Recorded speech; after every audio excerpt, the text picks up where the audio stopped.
Bismillahirrahmanirrahim. Assalamualaikum warahmatullahi wabarakatuh. Subhanallah bihamdihi adada khalqihi wa ridha nafsihi wa zinata arsy wa midada kalimatihi. Allahumma shalli ala sayyidina Muhammad wa ala alihi wasallam amma ba'du. Apa kabar semua sahabat sabar sahur bareng Magnet Rezeki? Wah, sudah nggak kerasa ya, sekarang udah puasa yang kesekian kali. Teman-teman juga masih semangat sahurnya sambil makan sisa-sisa nasi lauknya, jangan sampai ada yang mubazir ya. Nikmati juga kajian di Sabar ini. Menemani Anda saat ini bersama dengan saya Abu Salimi ada seorang penulis ya. Selain penulis, diborong juga nih, udah nulis produktif 24 buku, buat juga penerbitan. Penerbitannya namanya KMU ya. Lalu kesini-sini buat startup, dan Masya Allah startupnya growth ya. Kemarin konon katanya habis bagi-bagi banyak lah pokoknya ya ke para penulis. Luar biasa, mengangkat derajat penulis dan memberikan ma'isyah bagi mereka. Luar biasa ya, namanya adalah KBM ya. KBM, Masya Allah, kegiatan atau komunitas belajar menulis. Masya Allah. Nah, siapa lagi kalau bukan beliau, adalah salah satu trainer Magnet Rezeki juga, Kang Tendi. Masya Allah. Ini dia Kang Tendi. Apa kabar Kang Tendi? Alhamdulillah. Sehat Kang ya? Alhamdulillah. Assalamualaikum. Damang. Wah, ini jauh-jauh dari Cirebon nih ya. Kita langsung ambil ini tapping di bulan Ramadan juga. Kita mau safari Ramadan Kang Tendi ceritanya nih ya. Jadi kemarin saya dari Cirebon, terus ke Bandung, terus akhirnya ke sini untuk ngikutin safari Ramadannya Ustaz. Oh iya.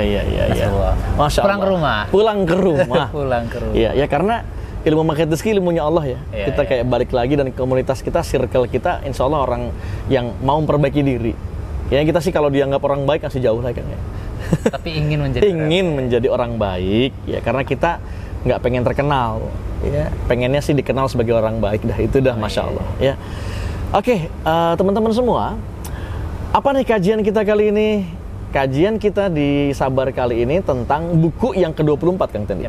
Buku yang ke-24 yang tulisannya based on true story, juga termasuk sejarahnya lengkap, konkret. Beliau literasinya cukup kuat gitu ya, dan lagi referensinya luar biasa. Tambah lagi kelilingnya untuk bisa menggali data, menggali informasi, itu sampai konon katanya ngelilingi beberapa tanah suci Kang. Bener nggak tuh proses menulisnya? Negara, oh iya, termasuk negara juga. 4 negara tanah sucinya. Tanah suci termasuk di dalamnya. Termasuk tanah suci di dalamnya. Nah, judul bukunya namanya sesuai dengan tema kita adalah Gue Indonesia, Gue Palestina. Jadi segmennya emang anak muda, makanya saya menyesuaikan juga nih ya. Tadi udah pakai koko rapih gitu kan, cuman beliaunya udah begini, ya udah saya ngikutin juga pakai jaket ya.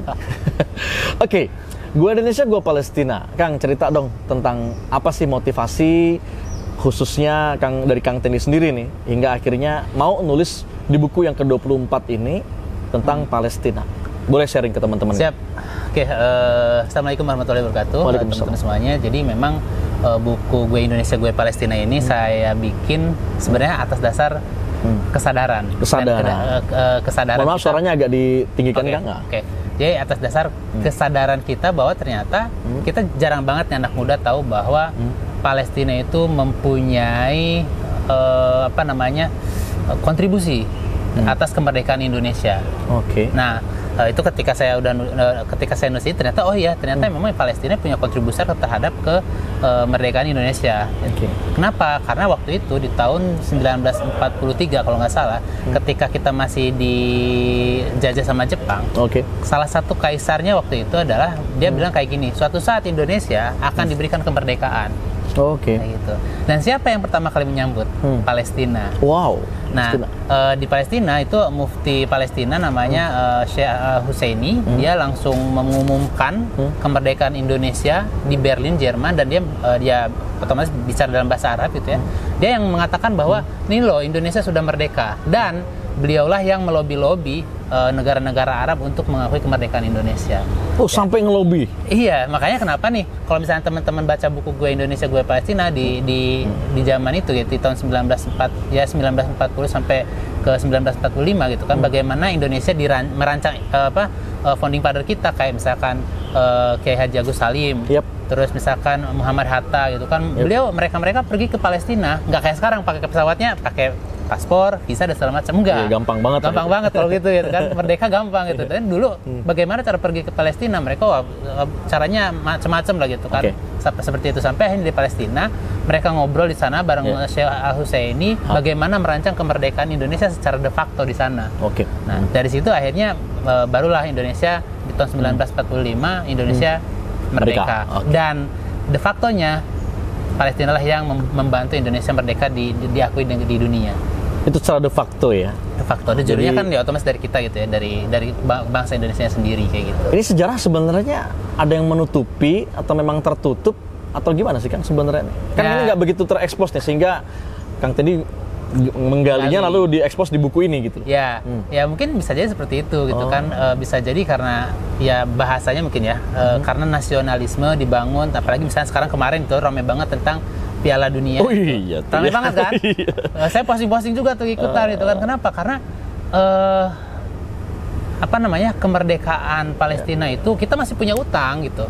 Indonesia punya utang ke Palestina tentang kemerdekaan Palestina sampai sekarang dijajah. Jadi ketika misalkan kita, dan itu Bung Karno bilang selama Palestina masih belum merdeka, selama itu juga Indonesia akan menentang penjajahan Israel terhadap Palestina.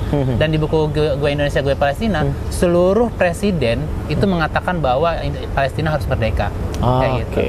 Dan ketika misalkan sekarang ada kekisruhan, misalkan di FIFA mencabut misalkan Piala Dunia usia 20 gitu ya, dan akhirnya dipindahkan ke negara lain gitu ya, itu pernah terjadi juga. Di tahun 1962 Indonesia menjadi tuan rumah Olimpiade. Nah, kepesertaan Israel ada juga di situ. Dan you know what gitu ya, asik. Gimana? Dan teman-teman tahu nggak bahwa ternyata Presiden Soekarno juga menolak itu. Dan ternyata Indonesia di-ban sama Komite Olimpiade. Oleh karena kebijakan Soekarno. Pak Israel nggak boleh masuk ke Indonesia. Dan akhirnya nggak jadi tuh. Berani juga ya? Berani juga gitu. Wah, paket emasnya udah datang nih.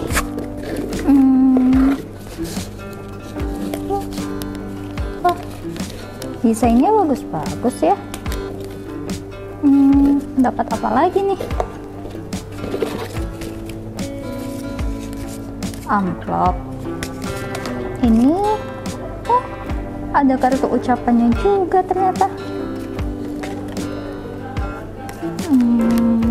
Coba dipasang. Oke.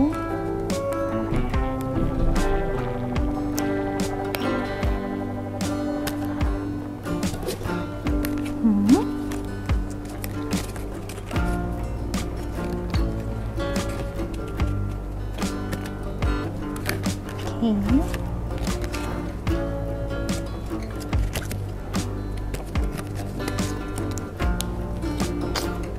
Simple ya, nggak perlu cari kartu ucapan lagi.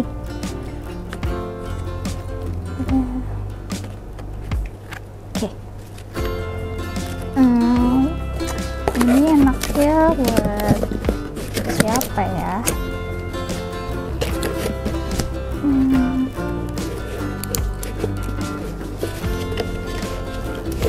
Tulis ini untuk Ibu, dear Ibu, Happy Idul Fitri. Oke, ini untuk Ibu. Terus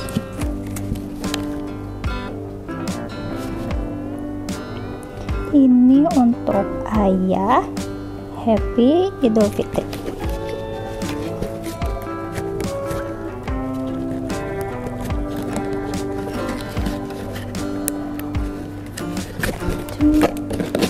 Terus yang duanya lagi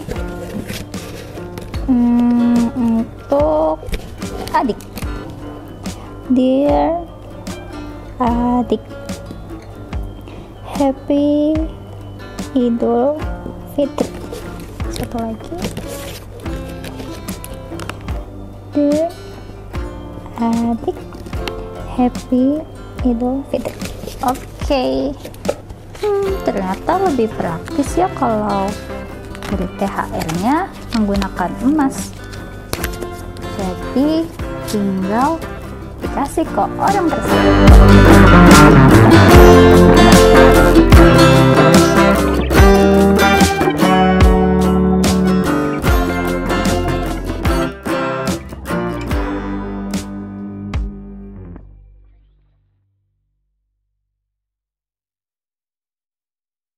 Nah, dan tau nggak setelah Soekarno, Presiden Soekarno itu menolak delegasi itu gitu kan, akhirnya di ban sama Komite Internasional Olimpiade gitu kan, IOC namanya, International Olimpiade Committee gitu ya. Soekarno bikin acara tandingan di tahun 63-nya. Wih, namanya Ganevo. Revolusioner Games of Emerging Force. Wah deh, namanya ngeri juga. Ganevo. Game of Emerging Force. Nah itu Ganevo ini tahun 1963 dan diikuti oleh 52 negara, 2.700 atlet dengan 10 cabang olahraga dan sukses kayak gitu. Yang menangnya siapa? Yang menangnya kalau nggak salah waktu itu China sama Uni Soviet yang sekarang Rusia kayak gitu. Nah artinya apa teman-teman? Indonesia itu harusnya punya izah itu apa ya?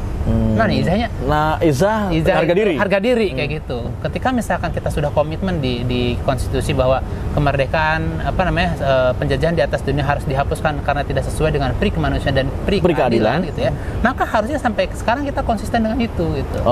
Kalau enggak kita yang enggak amanah dengan konstitusi kita sendiri. Terus ada yang bilang kayak gini. Tapi kan misalkan teman-teman di atlet bola kita gitu ya, atlet bola kita misalkan jadi nggak ada kerjaan dan segala macam impiannya terkubur. Ada impact-nya dari kebijakan itu. Terus ada yang bilang ya tidak sesuai dengan keadilan sosial bagi seluruh rakyat Indonesia. Oke. Kan ada di Pancasila terakhir itu kan dasar negara kita. Apa kan? Apa? Rukun Islam juga mau dicoba boleh. Keadilan sosial bagi seluruh rakyat Indonesia. Lah itu nggak bisa dipisah-pisah. Undang-undang dasar dengan dasar negara itu nggak bisa dipisah. Ya harusnya keadilan sosial bagi seluruh rakyat Indonesia harus juga dilaksanakan kayak gitu. Seperti itu. Gimana caranya? Tadi kayak Bung Karno bikin Ganevo. Jadi ini kenapa kita nggak, kan kita jas merah nih, jangan sekali-kali melupakan sejarah gitu ya. Artinya kita ambil sejarah ya untuk inspirasi masa depan yang lebih baik. Nah kalau dulu kita pernah melakukan yang sama dan kita salut dengan itu keberanian Sang Soekarno ya, founding father ya, lalu akhirnya ya udah membuat acara gitu kan, bahwa pengen show off bahwa without you we can gitu. You itu kan bermakna konotatif ke sana ya. Artinya memang kita pengen mendukung kemerdekaan Palestina sebagai bentuk amanah kita, menyelesaikan amanah kita saat kemerdekaan Indonesia dulu gitu kan. Maka buatlah acara. Maka point of recommendation-nya kalau menurut Kang Tendi adalah ya kenapa nggak dilakukan seperti hal yang Soekarno buat Genova itu? Ganevo itu ya. Betul. Nah kita buat Genova. Ada selentingan juga sekarang. Alhamdulillah. Kayaknya sih tadi pagi saya baca beritanya Menteri Olahraga ya, PSSI juga Pak Erick Thohir itu ya, sama Mas Gibran katanya mau bikin acara untuk menggantikan acara Piala Dunia ini kayak gitu. Seperti itu. Dan itu kan berarti sama dengan Presiden Soekarno gitu kan. Jadi jangan sekali-kali kita didikte dengan hal-hal yang kayak gitu menurut saya ya gitu. Karena kita punya harga diri kita sebagai seorang bangsa yang merdeka. Mantap. Merdeka. Ini kan buku segmen nampaknya sih ke anak muda. Ini sengaja Kang ya. Mungkin karena kita bicara tentang nahnu naghrisu liman ba'dana gitu kan. Kenapa tuh? Jangan buka puasa sebelum waktunya. Enggak bukan. Kita menanam untuk siapa setelah kita. Dan bicara tulisan, bicara legacy dong. Bicara apa yang bisa kita wariskan manfaat saat kita udah meninggal dunia gitu kan. Emang sih kelihatannya wajah kita kan masih wajah anak 20-an gitu ya. Asik. Karena nggak tahu efek glowing atau banyak wudhu kalau Kang Tendi kan. Masya Allah. Amin ya Allah. Tapi yang pasti memang kita punya tanggung jawab akan hal itu. Kita nggak tahu kapan Palestina merdeka, cuma kita harus optimis dengan itu kan gitu. Ini kan salah satu bentuk nubuah juga kan yang harus kita masuk di dalamnya sebagai bagian yang memperjuangkannya gitu. Kalau Kang Tendi bicara buat buku, apa yang bisa dilakukan oleh teman-teman kita, khususnya generasi muda atau termasuk generasi yang sudah level kita nih, milenial yang paling tinggi gitu. milenial mentok gitu kan. Ya mungkin juga para orang tua ya. Nah, ini apa yang harus mereka sadari nih Kang tadi? Sebenarnya gini, ya dulu gitu ya, zaman-zamannya founding father kita gitu ya. Usia-usia mereka adalah usia-usia yang produktif. Ketika misalkan pada pahlawan kemerdekaan segala macam ya, usia-usia mereka adalah usia kita gitu kan. Usia kita nggak ada tuh, jarang banget orang yang memperjuangkan kemerdekaan tapi usianya misalkan 60 segala macam, enggak kayak gitu. Suaranya Kang tinggi Bung Karno gitu kan. Bung Karno kan dia beliau ya dari kecil bahkan itu kan dia ngebangun bagaimana supaya kemerdekaan dan segala macam itu ya bisa berjalan dengan baik kayak gitu kan. Belajar ke Host Cokraminoto sampai gitu, ke Host Cokraminoto ngekos di situ gitu kan, sampai akhirnya beliau bisa mempelajari bagaimana Host Cokraminoto itu membangun sebuah legacy gitu kan, sampai akhirnya beliau menjadi Bapak Proklamator.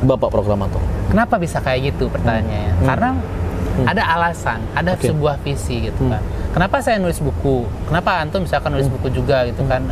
By the way, buku beliau juga luar biasa, terbit di toko buku, cari bukunya. Judulnya apa? Quantum Miracle. Quantum Miracle. Cari tuh bukunya, keren.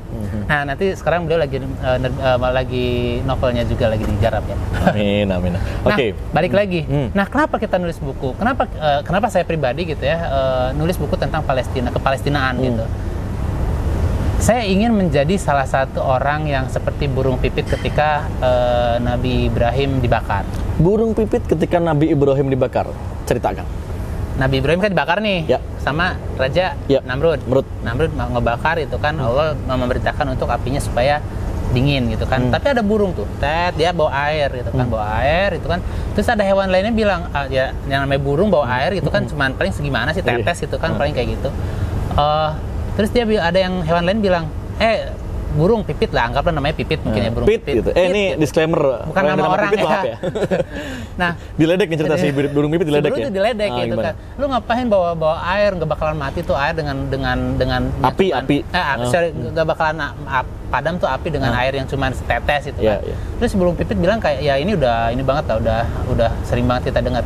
Si burung pipit bilang kayak gini, ya emang tahu, gua juga gitu kan. Dia tahu gitu kan. Nyadar gitu, mana ada setetes ini bisa matiin api so gede banget kayak gitu kan. Tapi satu hal kata dia gitu kan. Satu hal, saya ingin menunjukkan bahwa saya berada di posisi yang mana. Kayak gitu. Saya ingin menunjukkan bahwa saya posisinya di mana nih. Lu tahu kan gue ada di posisi mana ketika gue bawa air untuk mematikan api. Keren ya. Gitu kan? Keren banget. Seperti itu. Nah, makanya sama ketika saya nulis buku Palestina gitu ya, gue Indonesia, gue Palestina. Saya merasa sebagai orang anak Indonesia, bangsa Indonesia merasa punya utang sama bangsa Palestina kayak gitu kan. Kenapa? Karena mereka sudah berjuang banyak untuk memerdekakan Indonesia di tengah penjajahan Inggris juga waktu itu. Ada yang namanya siapa namanya lupa. Tidak ingat. Iya, nggak ingat.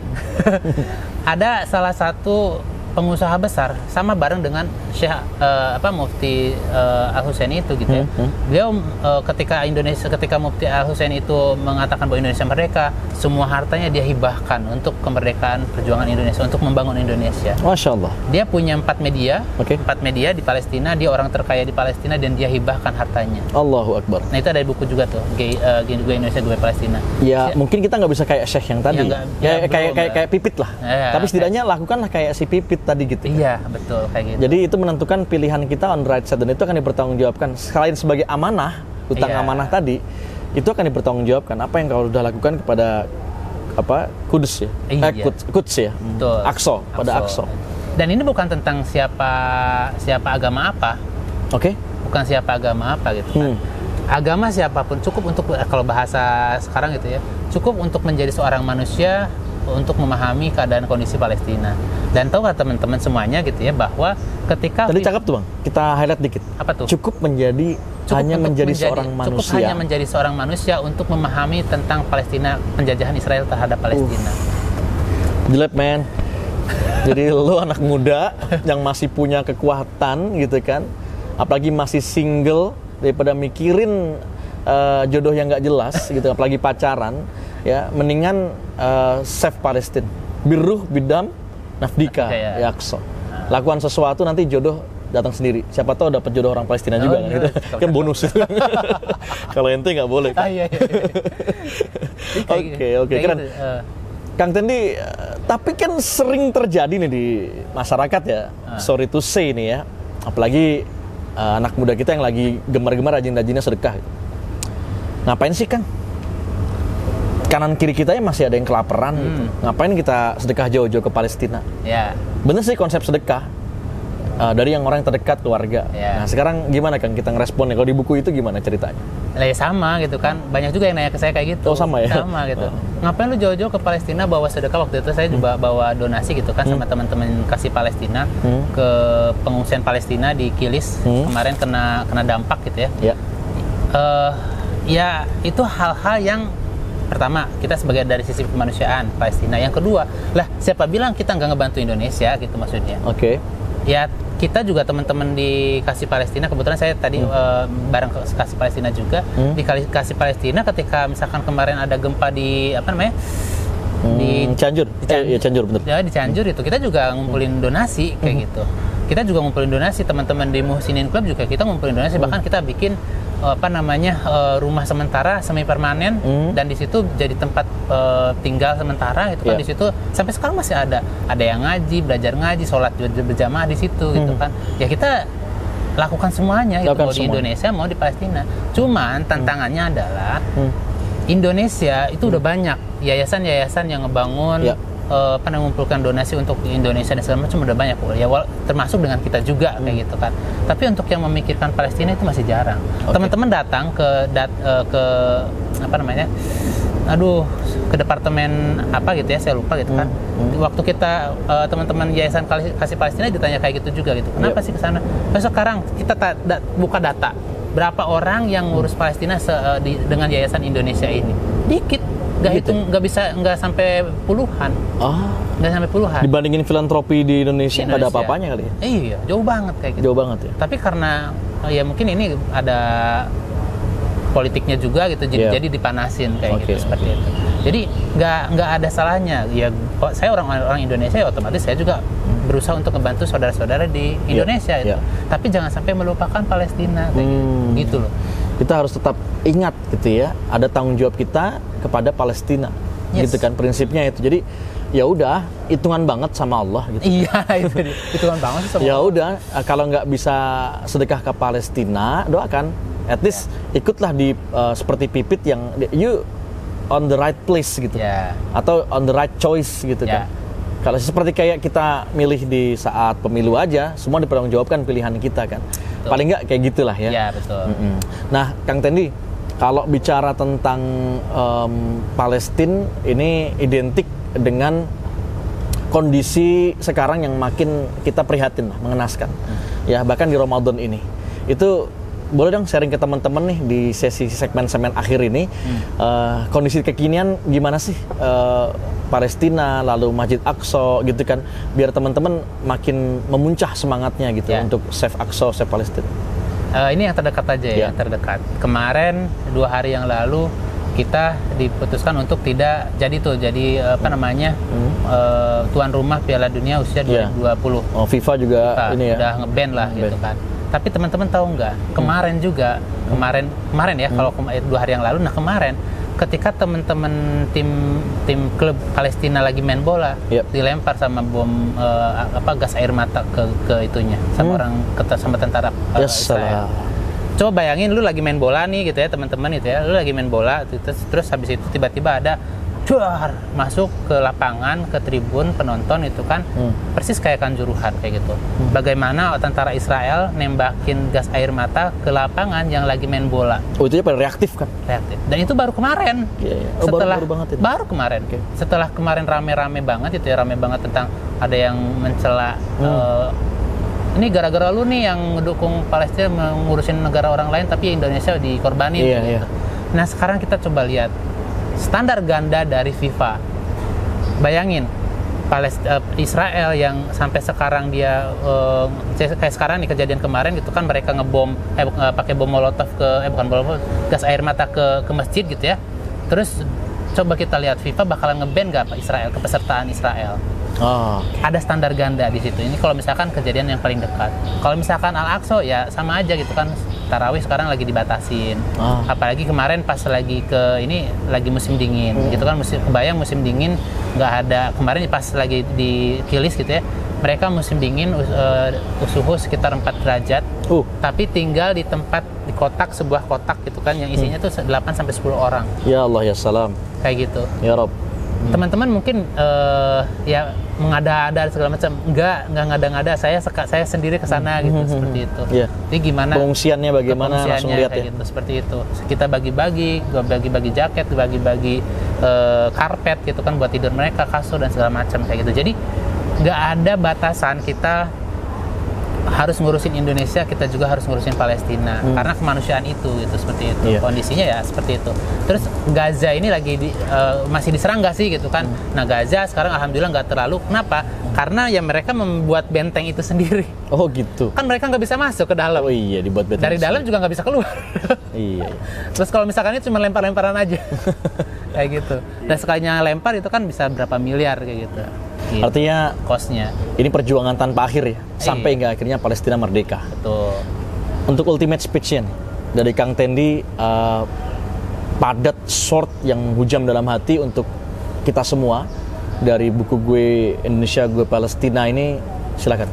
Ya, Indonesia masih punya utang sejarah gitu ya ke Palestina, amanah utang sejarah ke Palestina. Ya. Mau nggak mau, suka nggak suka, Indonesia merdeka secara de facto dibantu oleh Palestina, dan founding father kita juga ke sana gitu.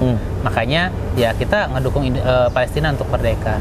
Cukup menjadi manusia seutuhnya, menjadi manusia Indonesia seutuhnya, bagaimana agar Palestina merdeka. Gitu. Terima kasih Kang Tendi, jazakallah. Semoga bukunya manfaat, makin luar biasa. Baik pemirsa, sabar sahur bareng Magnet Rizky. Sesi yang sangat spesial ini mudah-mudahan memberikan awareness, trigger gitu ya, kesadaran, pemicu kesadaran kita untuk do something for Palestine. Kalau Kang Tendi udah membuat buku Gue Palestina, Gue Indonesia, Gue Palestina, apa yang udah Anda lakukan untuk saudara-saudara kita di sana? Semua akan dipertanggungjawabkan, dan percayalah, saat kita helping people, making them happy, prinsip Magnet Rizky 1 sama terhubung. Ya, Allah fi aunil abdi maka abdu fi auni akhi. Sungguhnya Allah akan mendatangkan pertolongannya kepada seorang hamba saat hamba itu memikirkan, memberikan bantuan kepada orang lain. Saya Abu Salalimi mohon izin diri, sampai jumpa di puncak keajaiban. Assalamualaikum warahmatullahi wabarakatuh. Assalamualaikum warahmatullahi wabarakatuh. Jazakallah khairan. Masya Allah.